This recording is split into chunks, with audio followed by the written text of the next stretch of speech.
degenerated into the first cell. What is the chance of that happening? If you really try to figure that out, you'll find that the chances are so remote as to make it absolutely impossible. It just could not have happened that way. When we look at the universe, we can clearly see a design. Certainly, when we look at the human body, we can see a design as we study the various aspects of the body itself. The bloodstream, the nervous system, the human eye, and all of the apparatus that God's built in. All of the checks and balances cry out of the fact of design. And you cannot have design without the designer. In the beginning, the designer. In the beginning, God. An all-intelligent, all-wise being.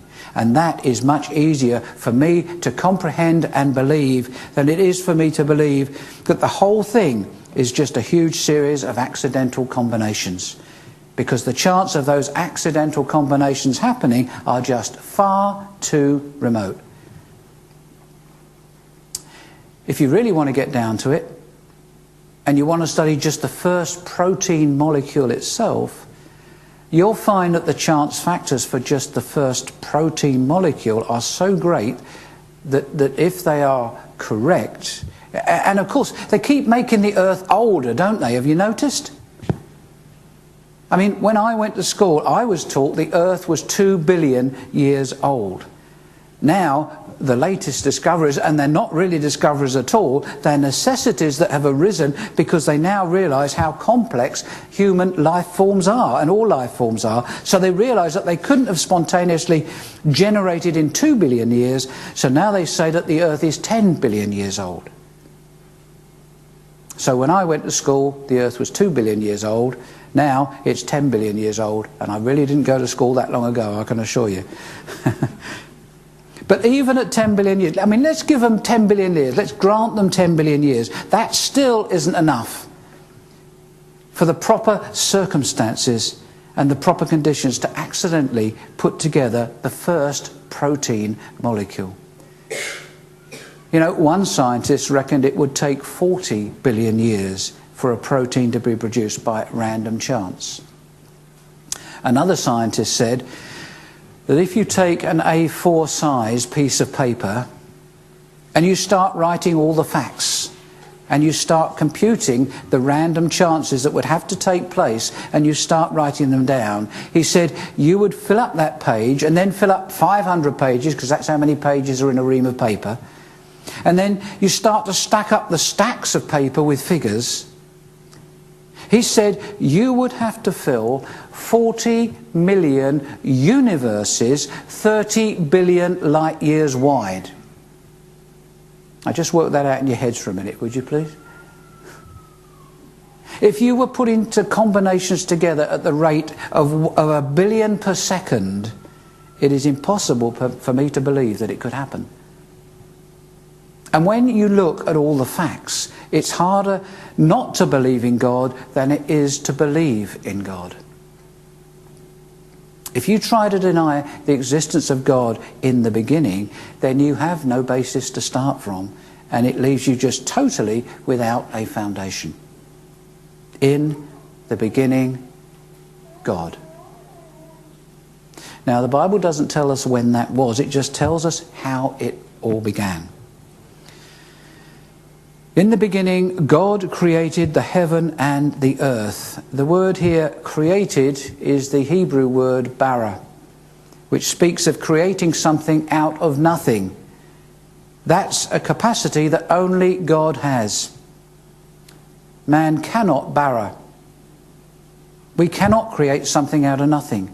We create with the idea asa, the Hebrew word asa, which is the assembling together of existing material. And the word asa is used in much of the creative acts here in the book of Genesis, the assembling together of pre-existing material. But the existing material from which the things are assembled were originally created by God. How long ago is a very interesting subject, And we'll get to that in a minute. In the beginning, God created the heaven and the earth. But the earth was without form and void, and darkness was upon the face of the deep. And the Spirit of God moved upon the face of the waters. Now, it is inconsistent with the nature of God to create something without form and void, to create something desolate and wasted. And because of that, many scholars see a time gap between verses 1 and 2 of Genesis. They see a time gap between, in the beginning God created the heavens and the earth, and the next verse which declares, and the earth was without form and void, and darkness was upon the face of the deep. In Isaiah 45:18 it tells us that God did not create the earth with the intention that it should be without form and void, but he created it to be inhabited. And so, among those who will call themselves believers, there are a couple of fields of thought concerning God and creation. And each one of them has its own particular facets. There are those who will put forward different concepts. For instance, there is what is called theistic evolution. The acknowledging that God began everything and then set it free to evolve. He formed the first protein molecule, but then he let it free to evolve into many forms of life. Acknowledging God in the beginning, but then it's sort of a God who is removed from his creation, because now the creation develops on its own evolutionary processes, with God's hand having been removed. There is also the idea that all this happened about 6,000 to 10,000 years ago. And the universe in reality is not any older than 10,000 years. And all of the guesstimates of man for a long period of time are just nothing more than that. They are without proof. They're only theories. And that in reality, the universe is an extremely young universe rather than an old universe as many suppose. And the only reason why some scientists have sought to put forward the old universe theory is to harmonise with the evolutionary theory, which would demand an old universe, because all of the life forms could not really have evolved in a 6,000 to 10,000 year period. And that fossils, rather than having been laid down over eons of time, were actually laid down in one great cataclysm, Noah's flood. And that the flood more accurately accounts for the fossil record than eons of time during the evolutionary processes of the world. And it is interesting that as far as we can ascertain, there are not any current fossils being embedded in the strata of the earth. And that most of the mammals and leaves and everything else just disintegrate and disappear. Again, there are no fossils being born by the ocean floors today. And all we see today is the process of disintegration on the ocean floor. But there are no fossils being developed now. So if the ocean is not presently developing a column of fossils, then what were the circumstances that caused the development of this long column of fossils in the past? And of course, we have fossil trees that grow up through several of the strata layers. How could one tree grow up through several millions of years? If you look at the fossil orders in the strata in which they exist, it is very, very difficult indeed to explain how you can have trees that grow right through several millions of years of fossil deposits.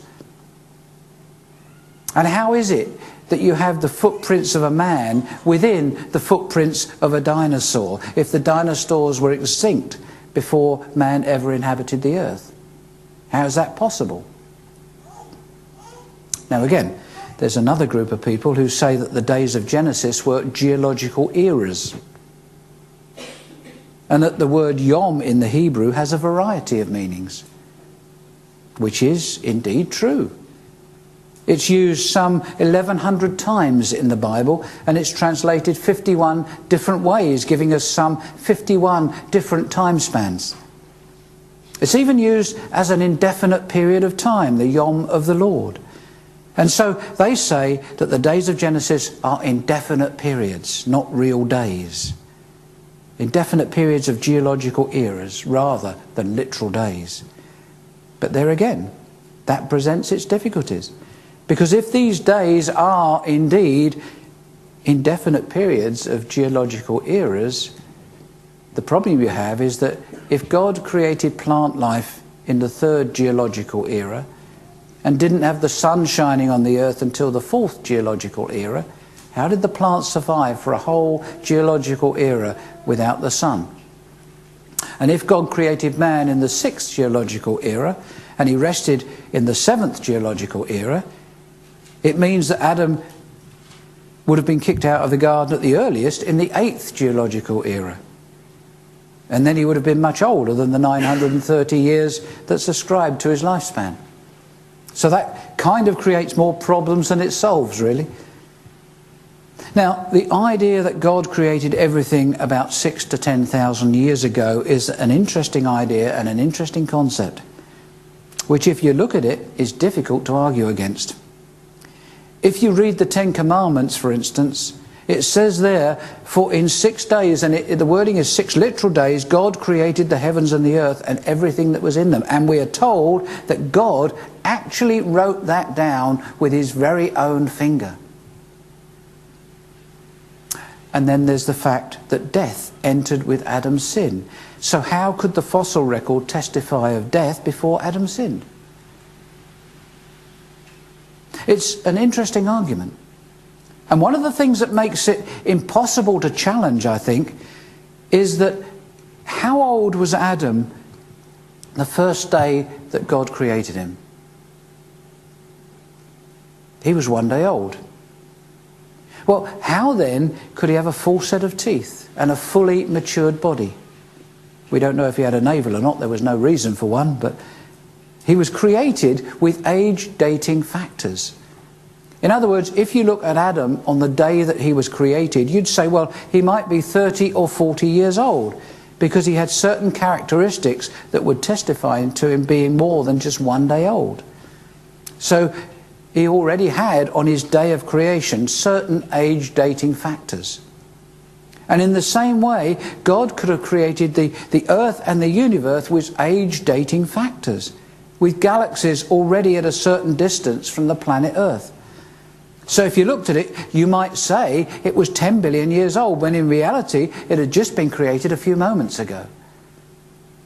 And God is big enough and great enough to do it that way if he so desired. And that makes that particular argument a very interesting argument and a very plausible argument. Well, so much for the possibilities, but there's something else that we as Christians need to understand here. And it's something, I think, that's very, very important.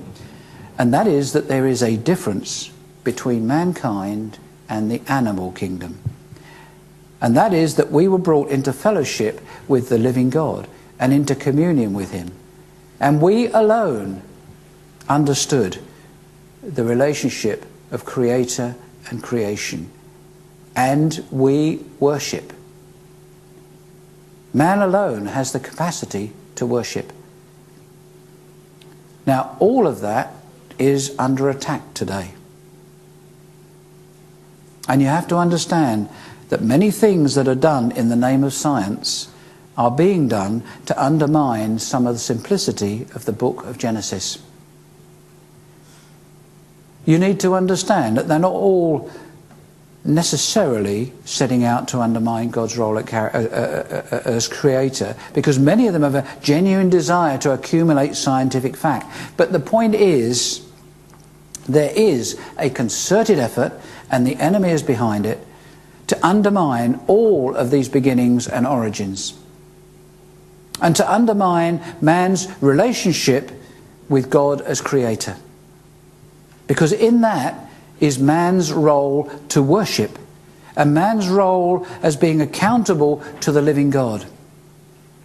And in that accountability, if he's the creator and we're his creation, we have to be accountable to his morals, to his standards, to his government, and to his ownership of our lives. And that is the thing. That is the thing that unbelieving men and women don't